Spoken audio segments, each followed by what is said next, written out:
명령을 하신 거예요. 그 다음에 사도행전 1장 8절에 보면 오직 성령이 너희에게 임하시면 너희가 권능을 받고 예루살렘과 온 유대와 사마리아와 땅 끝까지 이르러 내 증인이 되리라 하시니라. 예, 전도가 절대죠. 디모데후서 2장 4절에 하나님은 모든 사람이 구원을 받고 진리에 이르기를 원하노라. 디모데후서 4장 2절은 너는 말씀을 전파하라. 때를 얻든지 못 얻든지 항상 힘쓰라. 맞아요. 주님의 지상 명령 전도가 아닐 수 없습니다. 그러면 성경이 말하는 전도가 뭐냐?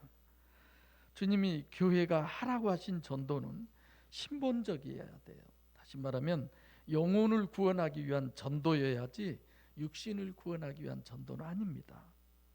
이 전도는 오직 성령이 주도하셔서 성령의 역사로 이루어지는 것이 전도예요. 또 교회가 해야 할 전도는 천국 복음을 전하는 것이지 세상 복음을 전하는 거 아니에요. 물론 교회에 나와서 병 나을 수도 있고 부자 될 수도 있고 또 교회에 나와서 망조가 된 온 집안이 3대가 멸하는 그런 일도 있어요. 그럼 그거는 불행일까요? 순교자들 이루 헤아릴 수 없이 많잖아요. 오직 하나님의 역사, 영혼 구원. 그래서 전도는 오직 성령이 주도하셔서 성령의 역사로 이루어지는, 그래서 교회가 할 전도는 천국 복음을 전하는 것입니다. 그러면 유일신 종교의 전도는 어떤 것이냐? 신이 없다는 사람, 하나님이 없다는 사람에게 하나님 계신다는 걸 알려주는 거예요. 그러니까 이방인이 유대교인이 되는 거죠. 이방인이 종교인이 되는 겁니다. 이것은 유일신 종교의 전도예요. 유일신 종교의 전도는 육신과 세상을 구원하기 위한 전도인 겁니다. 그럼 유일신 신앙의 전도는 어떤 것이냐? 교회가 해야 할 전도는 어떤 것이냐? 유대인을 그리스도인 되게 하는 거예요. 종교인을 그리스도인 되게 하는 거예요. 이게 유일신 종교를 가지고 있는 사람을 신앙인으로 바꾸는 겁니다. 쉽게 이야기하면 아직 성령을 그 안에 모시지 않는 사람들, 그들을 성령을 하나님의 모시게 하는, 하나님의 성전 되게 하는 그 일이 우리가 하는 전도예요. 그래서 예수님도 제자들을 파송하면서 마태복음 10장 6절에 너희는 이방인이나 사마리아에는 가지 말라는 거예요. 어디로 가라고요? 이스라엘 집에 잃어버린 양에게로 가라고 말씀하십니다. 그러니까 유대인을 그리스도인으로 만드는 것이 교회의 전도인 거죠. 그럼 오늘 본문에 보면 예수님의 제자들은 육신의 구원을 위한, 육신의 생명을 위한 떡을 사러 가는 것에 반해서 이 사마리아 여자는 육신의 구원을 위한 게 아니라 사마리아 여자는 바로 교회의 전도자가 된 거죠. 저는 우리 이 권사님하고 얘기하면서 깜짝 놀랐어요. 지금 천영자 성도님이 아주 저를 뚫어지게 바라보면서 예배를 드려요. 어떤 부분에선 이렇게 하시고 예배를 드리면 어떤 마음이 되면 저럴까 그랬는데 이번에 가면서 이렇게 물어보니까 목사님이 말씀하신 거 이해되냐 그랬더니 얘기하더래요. 아이 그 여자 그 남편을 5이나 두었다가 또 다 듣고 계시잖아요. 그래서 내가 신이 나서 더 설교를. 자, 그래서 본문은 분명히 전도론을 정립하는 내용 같이 보여요. 그렇죠? 근데 34절에 주님의 사명이 어떤 것이냐? 자기를 보내신 이의 뜻을 행하고 그의 일을 완전케 하는 것이다. 주님의 사명, 명확하게 본문의 목적이 뭔가를 이렇게 우리가 생각해 보면 산뜻하게 보여져요. 아, 본문은 전도론이 돼 본문을 사명론을 얘기하는구나. 그죠? 그래서 본문을 하나님의 말씀으로 믿고 해석하고 정립하는 데는 이게 굉장히 중요하고 그래서 좀 어려워요. 근데 쉽게 생각하면 아주 쉬워요. 그래서 본문을 올바로 해석하기 위해서 앞에서부터 이렇게 거슬러 오면 실질적으로 27절부터 38절 지금 여기 속에 내용들이 전부 다 1절부터 어쩌면 여기까지 다 들어있는 거죠. 본문을 얘기하려고. 그래서 1절부터는 생수론을 얘기하고 1절부터 20절부터 26절까지는 예배를 얘기하고 신령과 진리로 예배할지니라. 27절부터 30절은 예수만 자랑하는 교회. 그리고 이제 오늘로 온 거예요. 본문은 어려운 점은 그 사이 29절과 30절 사이의 얘기예요. 그러니까 사마리아 여자가 예수님과 생수에 관한 대화를 하다가 주님이 메시아인 줄 이 여자가 알았잖아요. 그리고 이제 이 여자는 동네로 들어간 거예요. 그리고 이제 30절에 돌아왔어요. 그 사이 29절과 30절 사이 이 여자가 동리로 예수를 자랑하러 간 사이에 이제 제자들과 주님의 이제 그 남은 대화를 얘기하는 거죠. 그래서 지금 본문을 그 여기에 샌드위치처럼 그렇게 넣어 놓았어요. 사명론으로. 그래서 우선 본문은 이건 전도론을 사명론으로 우리에게 얘기를 하는구나. 자, 그래서 아까도 얘기했지만 1절부터 19절까지 생수, 예배론, 전도론, 사명론. 그래서 인간은 누구나 하나님께 누구든지 다 사명감을 부여받았어요. 사명을 갖고 잉태됐다는 사실. 동물은 육적으로 잉태된 것이고 사람은 이중적으로 잉태된 거예요. 육적으로 동물적 잉태가 엄마 모태에 잉태를 하는 거죠. 거기에 하나님께서는 각 사람의 고유한 영을 창조하셔서 육체 속에 넣어 놓은 겁니다. 그래서 이중체죠. 그럼 진짜 우리는, 나의 주체는 하나님이 창조에 넣으신 영이 나예요. 그 육체 속에 하나님이 들어계신, 성령이 들어계신 그 성령이 신인 메시아 예수 그리스도의 주체잖아요. 그래서 마태복음 12장 28절에도 예수님께서 귀신을 내어 쫓는 것을 누가 내쫓는다? 성령을 힘입어서 성령이 내쫓는다, 이렇게 말씀하시죠. 그래서 사람은 잉태될 때부터 그 사람의 고유한 하나님의 사명을 주시는 그런 잉태 때이기 때문에, 첫째, 그 사람은 하나님의 사명을 받고 태어났어요. 70억의 모든 이 땅에 있는 사람들이. 그래서 다른 사람들과 구별, 차별, 누구나 다 예외 없이 다 그렇습니다. 그래서 여러분들과 저는 하나님의 사명을 받고 태어난 거죠. 저 초등학교 2학년 때인가 국민교육헌장, 여러분 혹시 암기하신 분 있어요? 맨 처음에 나는 더 잘하니까 안 해야지. 나는 뭐 역사적 사명을 띠고 이 땅에 태어났다, 뭐 그런 거 있었죠. 네. 우리는 하나님이 주신 사명을 갖고 이 땅에 태어난 거예요. 하나님이 주신 영적 사명을 띠고 여러분들이 이 교회에 나오신 거예요. 오늘도 마찬가지예요. 그래서 예수님께서는 하나님이심에도 불구하고 요한복음 1장 18절에 기록한 것처럼 단 한 번밖에 태어날 수 없는 독생하신 예수님, 여러분들과 저도 마찬가지예요. 두 번 다시 이 땅에 태어날 수 없는 거죠. 그래서 누구도 가질 수 없는 자기만의 고유한 속성, 구별된 인격, 이것이 바로 하나님에게로부터 받은 사명이에요. 그것이 마태복음 25장에 보면 달란트죠. 어떤 사람에게는 5달란트, 어떤 사람에게는 2달란트, 어떤 사람에게는 1달란트, 하나님에게로부터 다 받은 거예요. 2021년 여러분들과 저는 하나님에게로부터 이런 달란트를 받았습니다. 그리고 그것에 대한 달란트는 언젠가는 하나님이 계산하자고 했어요. 그냥 내비둔다고 그랬어요. 계산한다고 그랬어요. 그래서 여러분들이 이렇게 직분자들, 어떤 마음으로 여러분들이 직분을 가지려고 하는지 모르지만 정말 하나님 앞에 설 때를 생각하세요. 제가 늘 그러죠. 내가 하나님 앞에 설 때를 늘 생각한다고. 언제 하나님 부르실지 모르잖아요. 그래서 작은 거 하나라도 여러분 중요하게 여겨야 돼요. 네. 여러분들이 하시는 걸 보면서 나는 늘 그런 생각을 하죠. 은사. 여러분들이 자녀를 잉태하고 자녀를 출산해 놓고도 하나님께서 나에게 엄마가 되게 하고 아빠가 되게 하는 이 엄청난 하나님의 사명을 받은 그런 부분들.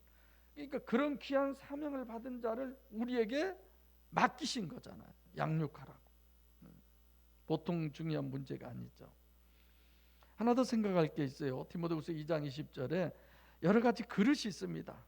달란트를 가지고 그러면 그 달란트대로만 되어 있느냐 이게 아닌데 하나님은 분명히 존귀하게 여기도록 고유한 달란트를 주셨어요. 그래서 달란트 비유도 있고 누가복음에 보면 문화 비유도 있어요. 여러분들이 이제 책 읽어보면 거기에 나름대로 설명해 나왔습니다만은 어떤 사람에게는 5, 2, 1 이런 거죠. 근데 문화 비유는요 똑같이 하나씩을 줬어요. 그거는 뭐 능력들 이런 게 아니죠. 그러니까 달란트 비유는 마태복음이니까 엘로힘이고 문화 비유는 누가복음이니까 인격적 여호와의 복음인 그런 관계성에 있게. 그래서 하나님은 각자에게 맞는 달란트를 주셨고 그 달란트를 어떻게 사명을 다하도록 내가 달란트를 활용하고 키우느냐 그거는 누구에게 달려 있어요? 나한테 달려 있어요. 하나님이 어떻게 하실 수 있는 게 아닙니다. 이거는 문화예요. 그러니까 이렇게 달란트 비유와 문화 비유의 모순이 안 되는 사명 이런 부분을 우리가 잘 생각해야죠. 근데 여러분 봐보세요. 하나님은 똑같이 달란트를 주셨는데 그 달란트를 마귀적으로 쓰면 마귀가 되는 거예요. 성령적으로 쓰면 하나님의 사람이 되는 겁니다. 바로 느부갓네살 같은 사람들, 가룟 유다 같은 사람, 헤롯 같은 사람들, 그렇죠? 그들에게는 하나님이 특별히 나쁜 은사를 준 게 아니에요. 나쁜 달란트를 준 게 아닙니다. 그 달란트를 내가 어떻게 키우느냐가 결국은 내게 책임이 주어지는 거죠. 그래서 저는 그 주례 때도 제가 그런 얘기 했잖아요. 사랑이라고 하는 것은 가장 먼저 첫째 책임이 있다는 거예요. 책임이 없는 사랑은 그건 사랑이 아니죠. 그러니까 내가 내 자녀를 어떻게 키우고 내가 내 삶을 어떻게 살아가고 내가 잘못하면 나도 마귀도 될 수 있고 내가 잘하면 나뿐만이 아니라 내 자식들도 하나님의 사람으로 만들 수 있는 거죠. 자, 이와 같이 하나님께서는 누구에게나 다 사명을 주었어요. 어떤 사명? 존귀한 사명을 주었습니다. 온 천하보다 그래서 한 영혼이 더 귀한 거죠. 근데 우리가 하나님이 주신 사명을 잘못해 가지고 바로의 사명을 감당하게 하거나 가룟 유다의 사명을 감당하는 사람이 되면 절대로 안 되는 거죠. 그래서 31절 33절에 그냥 보면 이해가 되지만 6을6으로 다 기록한 그런 얘기가 있으니까. 근데 35절도 너희가 넉 달이 지나야 추수 때가 이르겠다 하지 아니했느냐. 여기 이것도 육적이고 물리적인 그런 건 쉬운데 예수님은 지금 몽땅 뭘로 얘기하느냐? 비유로 본문을 얘기해요. 이 비유는 잘못하면 자기 멋대로 성경을 해석할 수 있잖아요. 그래서 본문을 해석함에 있어서 가장 중요한 키는 나는 너희가 알지 못하는 먹을 양식이 있다. 그러니까 오늘 제목이 뭐예요? 주님의 양식을 거두라는 거예요. 주님의 양식을 거두는 것이 우리의 사명이고 2021년 한 해의 끝자락 지금 예배에 서 있지만 우리는 주님의 양식을 거두는 이게 이 거두라고 하는 것도 거저 먹는 거예요. 사실 보면. 그러면 주님이 잡수시는 양식이 뭐냐 이겁니다. 우선 양식에 대해서 우리가 생각해 보면 떡이잖아요. 이건 제자들이 예수님에게 가지고 온 게 떡이에요. 밥이에요. 여전히 육적이고 물리적인 떡이에요. 또 넉 달이 지나야 추수할 때가 됐다. 곡식을 파종해서 추수할 때까지 넉 달 후면 추수하게 된다는 얘기잖아요. 전부 육의 양식은 육의 생명을 위한 것이 되는 거죠. 근데 주님이 말씀하시는 너희들이 알지 못하는 양식이라는 게 뭐냐? 32절에 가라사대, 이게 가라사대도 이제 창세기를 내년부터 또 시작하겠습니다만은 가라사대가 상당히 많은 의미가 있더라고요. 더 설명하겠습니다만은 하나님께서 가라사대, 하나님이 가라사대 호레고, 내가 호 하나님, 주 하나님, 육적 메시아가 아닌 그 육 안에 들어 계신 하나님 메시아, 이렇게 내가 설명을 늘 하잖아요. 34절에 예수께서 이르시되, 여기도 호 예수예요. 주님이 너희가 알지 못하는 양식이라는 것은 성육신하신 신임 메시아가 아니라 하나님 예수가 먹는 양식을 얘기하는 겁니다. 육적이 아닌. 주님의 양식을 너희가 오이다 분별하지 못하는 그 주님의 양식이 뭐냐? 하나님이 드실 양식일 수밖에 없죠. 일단 이건 하나님이 드실 양식이구나. 주님은 주님인데 하나님 쪽. 그러면 주님의 양식은 하나님의 양식이고 하나님의 양식은 영적 양식입니다. 그래서 제자들이 양식을 육적 양식인데 비해서 하나님의 양식은 영의 양식이죠. 제자들은 육적 생명의 양식인데 지금 주님이 말씀하신 양식은 영적 생명의 양식을 말씀하고 있는 겁니다. 그래서 요한복음 4장에서 보면은 이제 1절부터 19절 영 알지 못한 얘기를, 그다음 육적물을 뜨러온 여인에게 내가 한 번만 마시면 영원히 목마르지 않는 솟아나는 생수를 내가 내게 주겠다. 나 좀 주십시오. 그래서 예배론으로 이어지고 신령과 진리로 예배한다고 하는 하나님과의 관계론을 얘기해서 전도론으로 이제 끌고 오는 거죠. 그리고 그 전도는 결국은 그리스도를 만난 사람이 되는 거죠. 그래서 여기까지 이제 제자 본문의 생수론을 사명으로 이렇게 정립해 준 게 본문인데, 제자들이 구하는 것은 육신의 생명을 위한 유일신 종교, 지금 신약은 유일신 신학, 영적 생명을 위한 신약이죠. 그래서 구약과 신약의 이런 대비를 하는 거예요, 본문에. 그럼 이제 여기까지 양식론을 우리에게 정립하셨다면 이젠 사명론이 뭐냐, 예수님의 사명이 뭐냐, 이걸 잠시 살펴봅시다. 34절에 호 예수께서 이르시되, 이렇게 돼요. 성육신하신 목적이 호 예수예요. 하나님으로서의 사명, 하나님으로서의 사명이 뭐냐, 나를 보내신 이의 뜻을 행하는 거예요. 그게 뭐예요? 영혼 구원이에요. 육신으로 이 땅에 오신 것은 생수에 의한 영혼 구원으로 오신 겁니다. 할렐루야. 또 그 말씀만 하신 것이 아니라 그의 일을 온전히 이루는 거예요. 하나님의 일을 온전히 이루는 거예요. 이거는 뭐예요? 천국을 완성하는 거예요. 그러니까 영혼을 구원하는 것이고 예수님의 사명이 천국을 완성하는 거예요. 하나님께서 온 우주 만물을 창조하신 목적이 천국 완성이잖아요. 그럼 어떻게 하는 것이 천국 완성이냐? 육신의 인간을 구원해서 천국으로 구원해서 천국을 완성하는 거예요.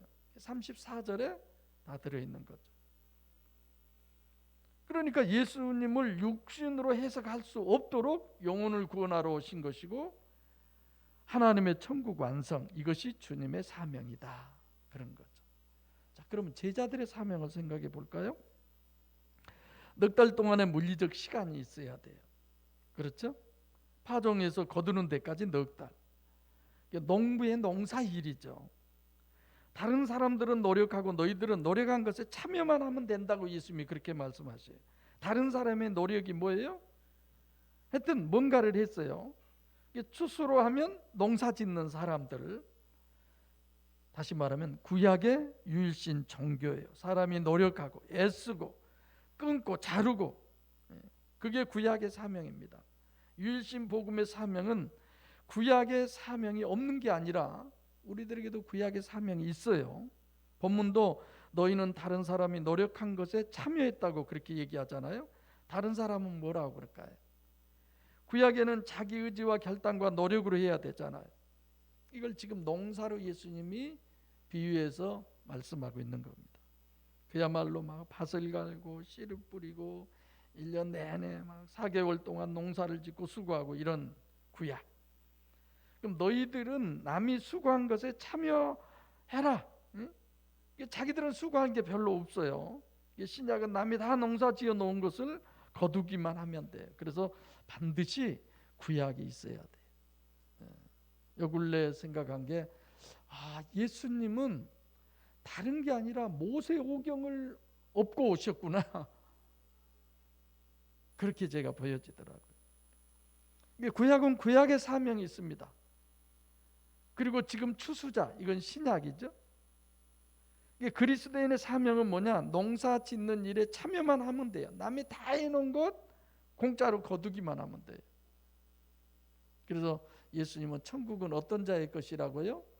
침노하는 자의 것이라고 그러시죠. 그러니까 구약은 농사의 사명이고 신약은 추수의 사명이에요. 이것이 오늘 본문이에요.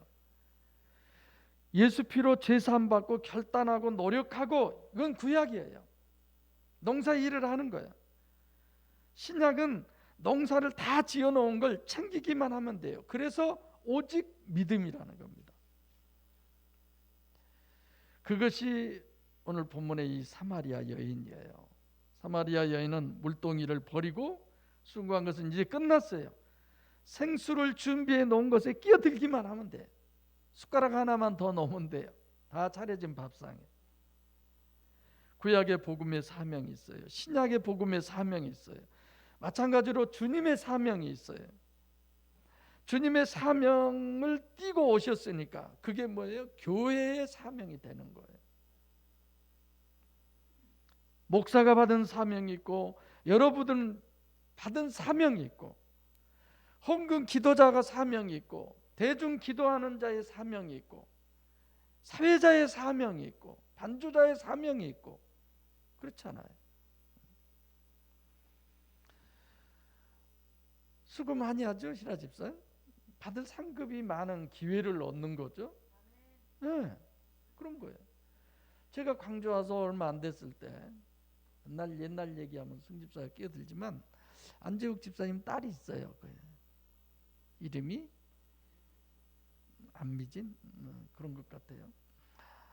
초등학생 딸이 이제 반주를 하는 거예요. 반주할 사람이 없어서 하얀 그런 뭐 드레스 비슷한 옷을 입혀가지고 찬양을 합니다. 잘했어요. 그러다가 어느 한쪽이 하나가 틀리니까 이제 못 해버린 거야. 나중에는 거기가 없어서 막 엉엉 우는 거예요. 예배 시간에. 이걸 어떻게 해? 내가 올리고 그냥 아야 괜찮다 그냥 거기 앉아 있어. 우리 그냥 반주 없이 찬양합시다. 그런 적도 있어요. 자기의 사명이 있어요. 자, 그러면 어떻게 하는 것이 진짜 복음 전도의 사명을 수행하는 것이냐? 우리는 복음 전도의 사명은 천국 복음, 천국 복음을 위한 이 땅에서의 복음이니까. 그럼 천국 복음은 어떤 것이 천국 복음이냐? 38절에 내가 너희로 노력지 아니한 것을 거두려 보내었노니. 그래서 첫째는 다른 사람들이 유일신 종교요 구약이에요. 충분히 이해가죠? 제가 다 설명하지 않아도. 두 번째로는 36절 거두는 자가 이미 싹도 받고 영생에 이르는 열매를 모으고 나니 이는 뿌리는 자와 거두는 자가 함께 즐거워하게 함이니라. 함께 즐거워해야 돼요. 그래서 천국 복음을 위한 추수의 사명을 감당하려면 어떻게 해야 되느냐? 35절에 너희가 넉 달이 지나야 추수할 때가 이르겠다 하지 아니하겠느냐? 이건 세상이에요. 내가 너희에게 이르노니 눈을 들어 밭을 보라. 이어져 추수하게 되었도다. 강의 시간에 더 구체적으로 하겠습니다. 눈을 들어 밭을 보라. 영적 분별을 할 수 있어야 된다는 얘기예요. 눈은 뭐 들고 내리고 그런 겁니까? 휘어진 게 육적인 것을 보면 우리가 알 수 있어요. 휘어진 게 영적으로 휘어져야 되는 거예요. 이건 봐서는 몰라요. 눈에 안 보여요. 심령이 가난해진 사람이어야 돼요. 예수께서 휘어진 사마리아 여인을 찾아오신 것처럼 심령이 휘어진 자들을 주님은 어디든지 찾아가십니다. 할렐루야. 사람 같지도 않게 개 짐승만도 못하게 여긴 그곳에라 할지라도 심령이 휘어져 있으면 주님은 찾아가셔요. 하나님은 찾아오셔요. 그 찾아오신 주님이 여러분과 저를 만나주신 줄로 믿습니다. 만나지 못한 무수한 회방거리, 방해거리가 많이 있음에도 불구하고, 그래서 예수를 먼저 만난 사람이어야 됩니다. 추수할 사람은 이런 분별력이 있어야 돼요. 무조건 신앙은 열심이 아닙니다. 그럼 어떻게 하면 이런 분별력이 있겠느냐? 36절에 너희 거두는 자가 이미 싹도 받고, 싹을 받았다는 게 뭐예요? 뭐라고 코이노니아 때 얘기했어요? 예수를 만난 사람. 내가 먼저 예수를 만난 거예요. 싹이 결국은 떡이잖아요. 먼저 예수를 만난 사람이어야 합니다. 이 사마리아 여자가 예수를 만났기 때문에 마을로 뭘 하러 갔어요? 오늘 본문대로 마을로 뭐 하러 갔어요? 추수하러 간 거예요. 본문은 엘로힘적 설정이라고 말씀드렸는데 성령으로 거듭난 사람, 이런 의미가 되는 거죠. 제자들은 아무리 예수님 옆에 붙어 있어도 아직도 예수님을 만나지 못한 거예요. 심령이 보통 가난하지 않고는 불가능한 겁니다. 그것을 사마리아 여자로 본문에서 우리에게 말씀해 주고 있습니다. 그래서 천국복음은 첫째는 여러분 추수의 사명을 감당하려면 신구약의 모순 없는 복음인가를 생각해야 돼요. 성경을 생각해야 돼요. 그냥 동네에 어쩌다 그냥 분이 신 받아가지고 그냥 아무것도 모르고 그저 뭐 악기 하나 두드리면서 그냥 해동조선 전라남도 마음대로 그냥 읊고 그런 게 아니에요. 우리는 정말 성경을 알아야 돼요. 이건 천국 가는 거잖아요. 우리가 어디를 가려면 내비를 치잖아요. 이건 천국을 알려주는 내비예요. 두 번째로는 영적 분별력이 있어야 합니다. 육적인 것 가지고는 절대로 안 돼요. 육적으로는 정말 둔감하시기를 바랍니다. 영적으로 예민하시고 민감하셔야죠. 그럼 어떻게 해야 돼요? 예수를 만난 사람이어야 돼요. 그래서 성육신하신 신인 메시아의 목적의 사명은 육신의 인간을 구원하는 거예요. 그런데 그 구원은 천국 구원이어야 되고 그 구원은 영혼 구원이어야 되는 것입니다. 왜? 천국을 완성하기 위해서. 할렐루야. 우리가 왜 전도하려고 그래요? 영혼을 구원해서 천국을 완성하려고 하는 하나님에게로부터 부여받은 고유한 사명을 우리는 가지고 있기 때문에. 그래서 본문에서 추수하라는 겁니다. 그 추수는 구원받는 사람이에요? 여러분 구원받지 못한 사람이에요? 거둬들였다는 의미는 곡식은 구원받은 알곡이라는 거예요. 구원받았다는 거예요. 영생에 이르는 열매를 추수한다. 그럼 아직 영생을 얻었다는 거예요? 여기 못 얻었다는 거예요? 그렇죠? 구원받지 못했고 영생을 못 얻은 거예요. 영생으로 추수로 주님이 하실 거예요. 그래서 우리가 추수하는 것은 주님이 영생을 줄 수 있는 휘어진 준비된 심령을 추수하는 겁니다. 이게 우리가 추수해야 되는 것은 구원받을 사람. 이게 우리가 정말 예수님을 만날 사람, 예수가 없어서 못 만난 사람, 사마리아와 여자와 같은 사람. 그래서 휘어졌을 때 그게 믿음이에요. 그리고 그걸 우리는 기다려야 되는 겁니다. 휘어진 것을 분별할 수 있어야 돼요. 아직 때가 안 된 것으로 하면 오히려 예수님 거부하는 면역력만 더 생기게 되는 거죠. 그래서 오늘 제목이 주님의 양식을 거두라인데, 주님의 양식을 거두는 사람은 그 사람 자체가 예수를 만난 사람이어야 되고, 예수에 미친 사람이어야 되고, 예수만 자랑하는 사람이어야 되고, 사마리아 여자지 제자가 절대 아니다라는 사실을 아셔야 합니다. 우리가 보기엔 제자가 예수 만나고 예수를 자랑하고 예수와 함께하는 것 같지만 천만에요. 표면상 그리스도인은 그리스도인이 아니에요. 심령의 주님이 계신 자가 진짜 그리스도인인 거지. 2021년 한 해가 이제 마무리돼 갑니다.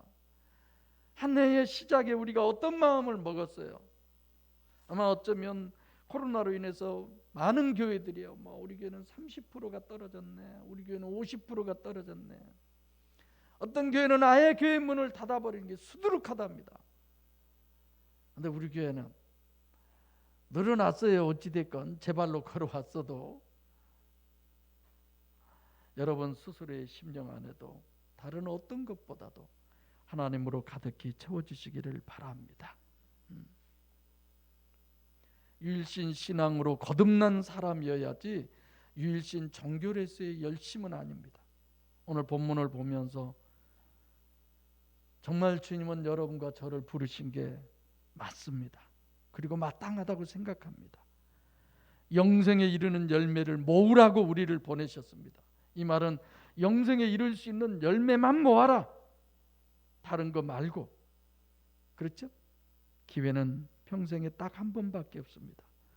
정말 기도하시고 마지막 때에 마지막 사명자로 부르신 주님, 정말 그 부르심에 낙오된 사람 한 사람도 없이 휘어진 곡식을 거두셔서 주님의 사명처럼 천국을 완성하시고 주님의 사명의 귀한 동역자로 참여하는 자로서 함께 기뻐하고 함께 즐거워하고 함께 감사하는, 그래서 승리하신 천국의 영광을 누리는 우리 목양의 참으로 귀하고 소중한 여러분과 제가 되기를 주의 이름으로 축복합니다.